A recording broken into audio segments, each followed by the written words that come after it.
todos nuestros oyentes en esta nueva emisión de Generación Digital. Hoy estamos con ustedes Natalia Gaviria, profesora de la Facultad de Ingeniería. Y Alejandro Pimienta, profesor del Instituto de Estudios Regionales. Quien les habla es Freddy Duitama, profesor de la Facultad de Ingeniería. Esta vez queremos continuar la conversación sobre el tema de inteligencia artificial, que se puso en primera plana pues, a raíz de la aparición de la nueva innovación llamada ChatGPT, pero que realmente va más allá de esta innovación. Queremos plantear una conversación que es de mucho interés para el país. ¿En qué sentido? Pues, a ver, el actual gobierno habla de la necesidad de acelerar la transición energética y de lograr que la economía colombiana no dependa únicamente de la exportación de hidrocarburos. A la par, pues estamos viviendo un proceso de transformación profundo en la economía, no solo por las situaciones de crisis que hay, sino por las oportunidades que generan lo que llaman la cuarta revolución industrial. O sea, la aparición de tecnologías como la inteligencia artificial y todas las tecnologías digitales. Por ahí alguien decía que en estas épocas de crisis también se aparecen oportunidades para los países que incluso no están en la delantera en el desarrollo económico, siempre que aprovechen esos resquicios que presentan estos momentos para tomar iniciativas y salir adelante.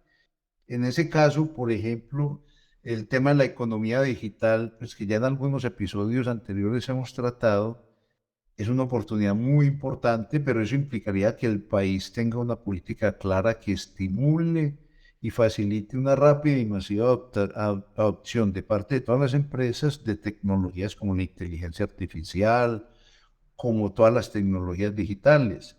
Hay un segundo punto que es una estrategia pues, de inversión en capital humano, porque por supuesto el uso de estas tecnologías, la incorporación, que para la mayoría de nosotros es muy extraña o es muy lejana, pues es una premisa también para que la economía y pueda sacar provecho de todas las tecnologías digitales.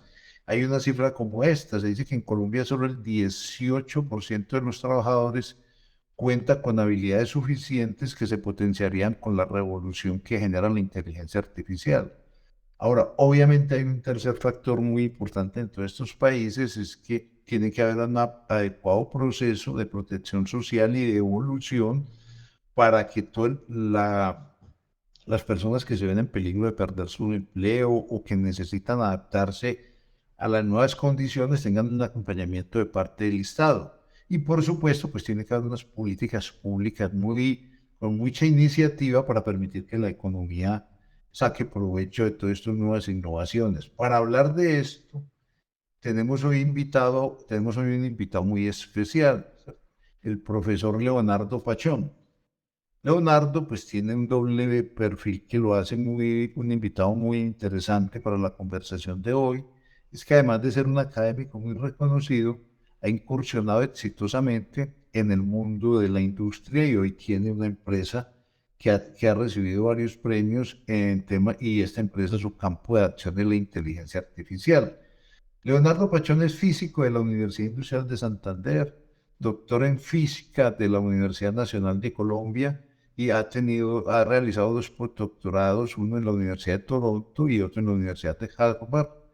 Es experto, su área de trabajo es la física cuántica, la relatividad general y trabaja específicamente en la adaptación de herramientas de la física y de la estadística e inteligencia artificial para la solución de problemas complejos. Leonardo ha recibido varios reconocimientos a lo largo de su carrera académica y empresarial.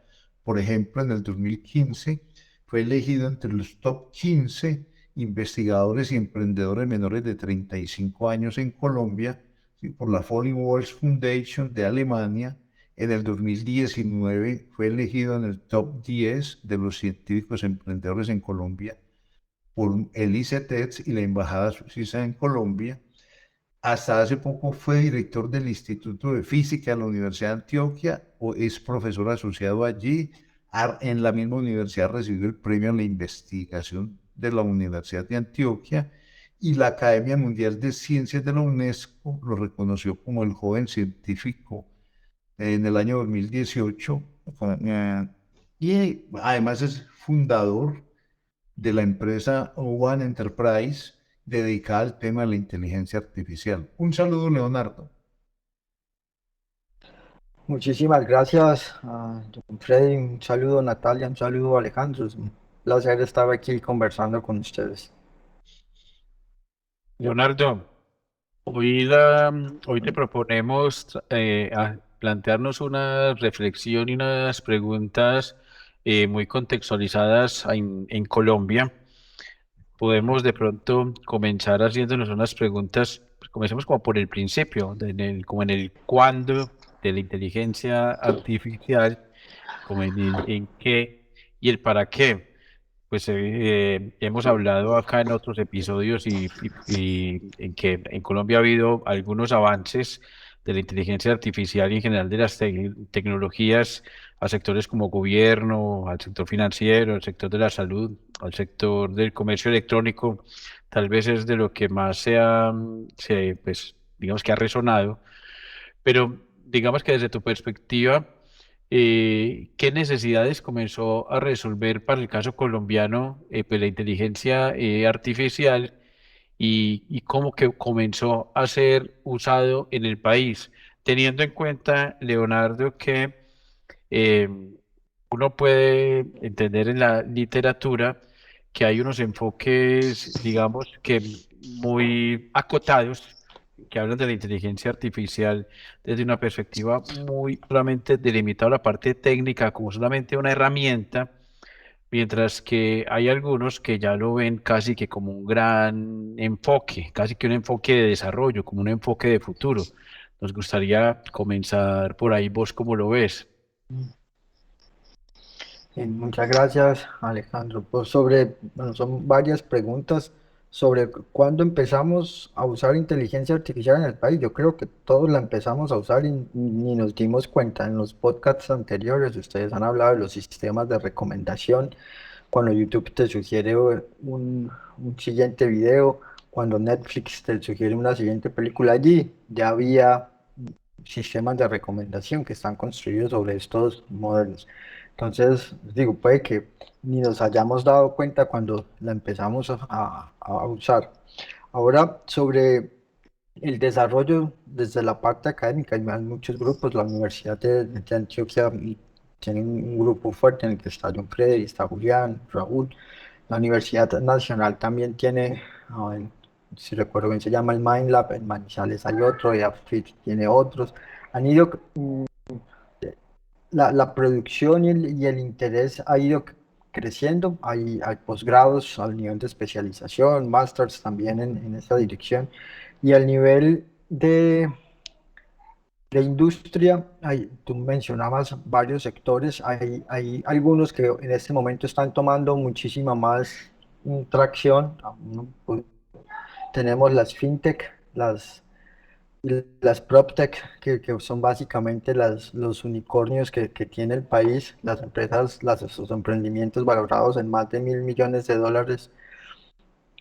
Aunque su core, su núcleo de negocio no es el conocimiento per se, si hacen uso de estas herramientas en AVI para la segmentación de posibles clientes o hacer el match entre una vivienda y un comprador y agilizar los procesos. Incluso el mismo Rappi, que tiene modelos de segmentación también, sistemas de recomendación. Y entonces tenemos ese primer nuevo lugar de la industria o sector, las fintech. Hay otro sector importante, John Freddy lo mencionaba ahora, hablaba de la transición energética. Resulta que yo no puedo hablar de transición energética sin datos. A 2030, la meta del país es que los 17 millones de usuarios, 18 millones de usuarios que hay hoy, o dispositivos de medición de consumo de energía, van a ser inteligentes. ¿Eso qué quiere decir? Quiere decir que yo voy a pasar de tener una medición al mes a tener una medición cada minuto, por ejemplo. Entonces imaginen la cantidad de datos que voy a estar ah, recopilando cada minuto, cada día en el país y las herramientas que voy a necesitar para asegurar los datos y agregar valor sobre eso. Entonces se vienen nuevos modelos de negocio donde la inteligencia artificial va a ser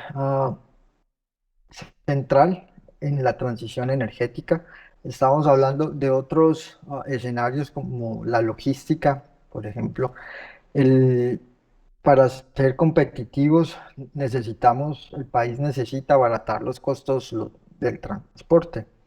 Y esto solo lo vamos a alcanzar cuando entendamos o tengamos un sistema nacional centralizado que permita tener acceso a toda la información relevante en tiempo real y tomar decisiones con sistemas de recomendación y sistemas de pronóstico, y que incorpore el problema que tuvimos en el sur del país con estos derrumbes.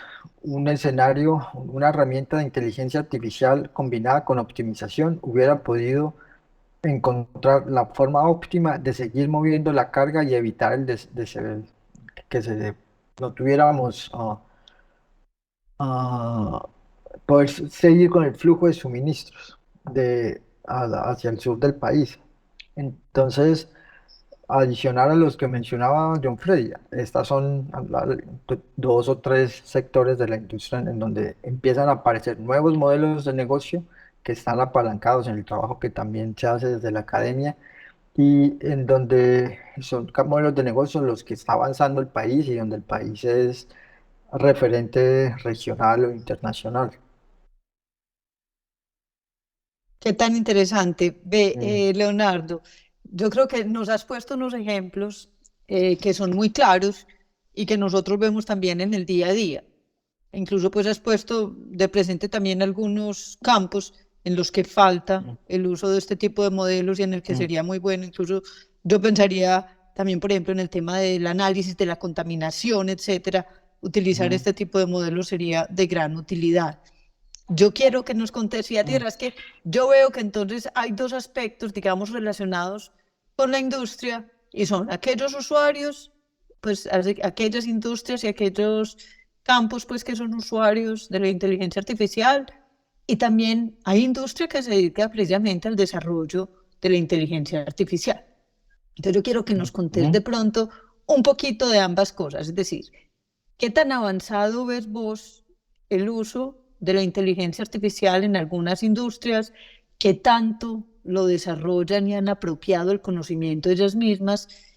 Y si hay industrias ya, pues o empresas, más allá de la universidad, obviamente, que hagan desarrollos y provean este tipo de servicios de manera transversal a otros. ¿Cómo ves el desarrollo, tanto al interior de Mm, las empresas de la apropiación y el desarrollo, o de las empresas que hay enfocadas en desarrollos de inteligencia artificial?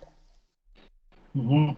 En el país estamos arrancando. O sea, hay casos de éxito que uno pudiera listar. Uno espera que toda la digitalización de la justicia esté apalancada en este tipo de modelos. Hay herramientas de, de vigilancia jurídica ya hoy que combinan herramientas como los RPA, la automatización robótica de procesos, para hacer la vigilancia en ciertos lugares o a las instituciones que generan la regulación, otros que la leen, la entienden, la procesan y la dejan disponible. La DIAN entiendo que iba a arrancar con algoritmos de detección de anomalías para disminuir la evasión de impuestos.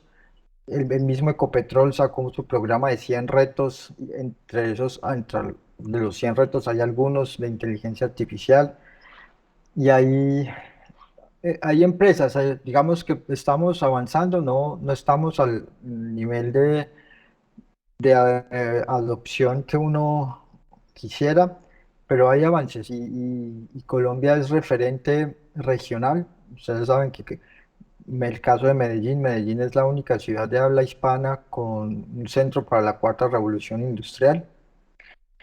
y eso ha hecho que la gente, al menos al nivel de Latinoamérica, si piensa en estas tecnologías, de alguna manera piensen en Medellín también. Y las empresas han ido avanzando. ¿Qué ocurre? Nosotros lo conversábamos con John Frey en algún momento, es que uno pudiera tener o dividir estas adopciones en las empresas en dos grandes grupos. Una, que son las herramientas que me permiten automatizar procesos repetitivos y en las que no necesito profesionales, digamos que una persona con un conjunto de conocimientos limitado y específico puede resolver eso. Y el otro, en el caso en el que necesito profesionales y personas con mucha experiencia y que se involucran, estos procesos involucran decisiones centrales en la operación del negocio. Entonces, Colombia tiene, mm,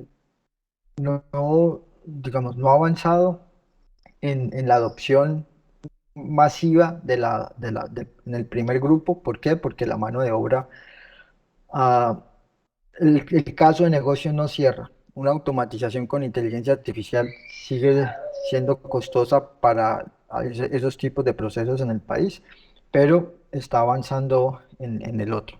En- que hacíamos referencia también a un caso específico de la transición energética y en la transformación del mercado energético mayorista del país. Después, ¿en qué empresas pueden estar desarrollando soluciones? Hay varias en el país o que adoptan rápidamente y transforman. Algunas están, puede que no estén escribiendo artículos ni patentes, pero sí generando nuevos modelos y demás. Yo conozco, digamos, pudiera listar a, a, IDATA, por ejemplo, que es una de las empresas con mayor tradición o más antigua, digamos, en estos asuntos de la ciudad. Hay, hay otras en Bogotá, incluso en Bucaramanga hay un par, Smart Data, creo que se llama alguna, que son iniciativas que están intentando cerrar brechas en la industria. Y un asunto que yo he empezado a valorar teniendo como las dos camisetas y era cuando resuelvo un problema de física teórica, típicamente yo diseño el problema. Claro, ahí la física moderna y la física teórica tienen un programa que es la unificación de fuerzas y otros problemas alrededor, pero uno está en su oficina y diseña el problema. Cuando estás en la industria, ya no hay diseño de problema. Tienes es empezar a entender una situación y formular una solución al problema concreto que está planteado allí. Entonces, en ese proceso se genera conocimiento y se generan variantes de los algoritmos y transformaciones y formas de abordar estos problemas. Uno habla de ciencia de datos, pero en realidad uno debería hablar como de la artesanía de los datos, porque claro, eh, es reproducible, los algoritmos son reproducibles, las técnicas y demás, y todo satisface el método científico, pero a la hora de enfrentarme a un problema real, yo tengo que empezar a probar y a probar y a probar diferentes estructuraciones del problema, tengo que formulaciones del problema, y es casi que se vuelve como un trabajo de artesano de datos, digamos. Y en ese proceso se genera conocimiento y en ese proceso le decía, pues, se transforman. Entonces, las empresas que están intentando solucionar los gaps o las brechas en la industria están moviéndose ahí. Unas adoptarán más tecnología que otras, otras desarrollarán un poco más, pero sin duda cerrar una brecha en una industria implica la generación de conocimiento valioso. Muy interesante, Leonardo, lo que nos planteas y ese giro que haces al final, pues con todo este tema del capital humano y de finalmente de la persona, y digamos que el esfuerzo que tiene que hacer desde la perspectiva intelectual, y eso también le pone unos retos a la academia. Quería, si nos puedes, y ya nos has mencionado varios temas que nos dejan ver cuáles son las condiciones favorables o desfavorables para la inteligencia artificial en el país.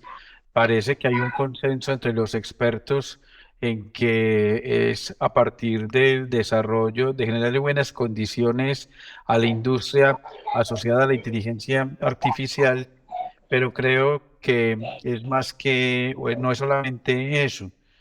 Creo que hay el tema hay que generar una buena sinergia con el sector gobierno, unas políticas estatales y por supuesto una sociedad, una ciudadanía que demande soluciones basadas en inteligencia artificial, que la sepa utilizar, que tenga una adecuada perspectiva humanística y una perspectiva ética frente al asunto de la inteligencia artificial.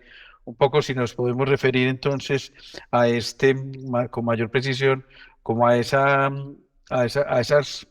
como esas relaciones, a esas claves que tenemos que tener para el desarrollo de la inteligencia artificial, en esa relación Estado-sociedad-empresa.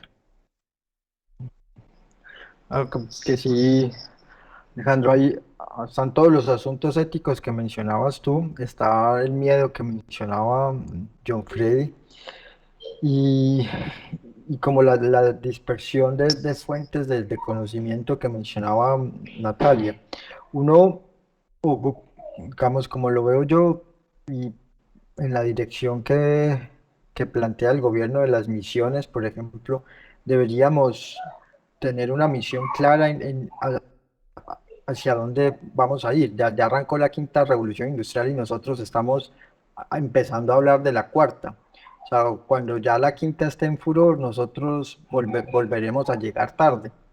Entonces, ¿cómo, hacia dónde va a caminar el país? Yo veo potencial en muchas áreas. Por ejemplo, hablábamos ahora del sector energético, porque el país tiene un potencial en desarrollo de tecnología solar que no tiene los otros países de la región y que se está exportando. Un potencial en medición inteligente que se exporta desde Medellín. Y eso tiene que apalancarse en los datos. Yo creo que lo conversaba con John Freddy también. En 2012 la industria del software aportó 1,7 al PIB y el año pasado aportó el 2,94. Si uno pudiera hacer que esa industria crezca 3 veces más, estaríamos hablando que la industria del software le entrega al país lo mismo casi lo mismo que Ecopetrol. Entonces, si logramos definir y políticas claras que promuevan la inversión, la formación desde las universidades y podemos enfocar todos esos esfuerzos a dos o tres industrias en donde estamos viendo que el país tiene gran potencial. Yo creo que se- sería un juego de suma no nula. Ahí todos vamos a ganar, gana el país. Y, y sería un escenario óptimo que nos ayudaría a dejar de depender, de transformar incluso la matriz energética, que es una de las propuestas del gobierno. Ahora, ese es un caso. El otro caso, te mencionaba ahora, el de la automatización de procesos. El caso de la logística, nosotros trabajamos allí y para darte algunos números, la logística en Estados Unidos representa el 8% del PIB del país y son industrias que están con un desarrollo tecnológico muy rudimentario, casi que arcaico. ¿Y qué ha hecho el país digamos, o el sector privado? Ha identificado estas necesidades y lo que ha hecho es ofrecer mano de obra para las tareas de la logística más baratas, pero si yo a eso le puedo añadir tecnología, lo que vamos a tener es un mercado mucho más interesante porque el costo por transacción va a ser muchísimo más barato y voy a poder emplear a muchas más personas también. Ah, Y, y digamos, no olvidemos que estamos en un mundo globalizado y que la logística es el esqueleto de esa globalización. Entonces, lo que se produce en China, pues termina viajando a todas partes del mundo y si lográramos identificar como país que ese es la optimización y la automatización de la logística global. Es algo en lo que podemos contribuir y somos fuertes, ahí podemos aportar también. Entonces, ¿qué sugeriría yo? Sentémonos todos y digamos, somos fuertes en estas industrias. ¿Cómo vamos a potenciar eso? ¿Cómo vamos a aprovechar la biomasa que tiene el país para hacer una transición ya no energética, sino de los polímeros? ¿Cómo usamos la inteligencia artificial para encontrar nuevos materiales, sustitutos del plástico y nos volvemos los mayores productores de plásticos biodegradables del mundo, digamos? Entonces, allí hay, hay tres casos de- que están relacionados en las líneas de gobierno y yo creo que sería casos en los que uno pudiera ponerse de acuerdo. Hay casos, son casos en los que la industria privada, la industria o el sector privado está interesado y donde tenemos experiencia desde la parte de tecnología, de cómo resolver con tecnología problemas ahí. Entonces, sí, esa sería como mi sugerencia, Alejandro. A mí me surge una Mm, curiosidad y me parece pues muy mm, interesante lo que nos estás diciendo y hay, pues lo que nos estás mostrando es que hay todo un mundo de posibilidades. Es decir, el límite es la imaginación, como diría en una forma ujú. un poco cliché, pero bueno, finalmente es eso. Eh, y yo tengo una pregunta, ¿cómo estamos entonces de capital humano en el país para afrontar este reto o para llevar un poco más allá esta, esta capacidad Mm. en inteligencia artificial? ¿Está el país preparado? Muchas veces nos dicen que no hace falta pues estudiar esto a fondo, que basta pues con coger las aplicaciones y usarlas. ¿Cómo desde tu perspectiva estás viendo ese panorama? Sí, también a veces suena como cliché, pues, usando la palabra que mencionabas tú. Si uno tiene modelos de negocio bien definidos, con, mm, con una estructura de retorno bien definida, eso debe ser suficiente para generar el capital que se necesita para la formación de personas. Cuando hace unos 5 o 6 años empezaron a llegar de manera consistente, de manera masiva, industrias, empresas a Medellín. La idea que traían en mente estas empresas era que en Medellín habían muchos programadores, habían muchos científicos de datos, que eso uno le alzaba una piedra y se encontraba uno, y lo que encontraron fue que no. Entonces empezaron a crear los programas de formación. Pero digo, si uno tiene un, un caso de negocio bien definido, debe ser suficiente para yo poder dedicar capital para la formación que hace falta. Digamos, es un lugar común, pero es una necesidad que está ahí. Y también para que el negocio sea interesante, ¿no? Entonces, en la ciudad hay, y en general en el país, hay muchas escuelas ya. eh, que mencionan lo que tú dices, como, ¿será que es que yo solo tengo que aprender a usar la herramienta? ¿Será que es que no tengo que ir a profundidad? Entonces eso depende de a quién le hables. Si yo le hablo a un ingeniero o a un científico que tiene cierta estructura de pensamiento, la persona puede que solo tenga que aprender a usar la herramienta porque tiene la intuición de cómo funciona y es capaz de estructurar la solución a un problema con la formación que tiene. Entonces puede que no necesite ir más allá. Lo que pasa es que el ingeniero o el científico sí va a querer ir más allá y entonces va a profundizar.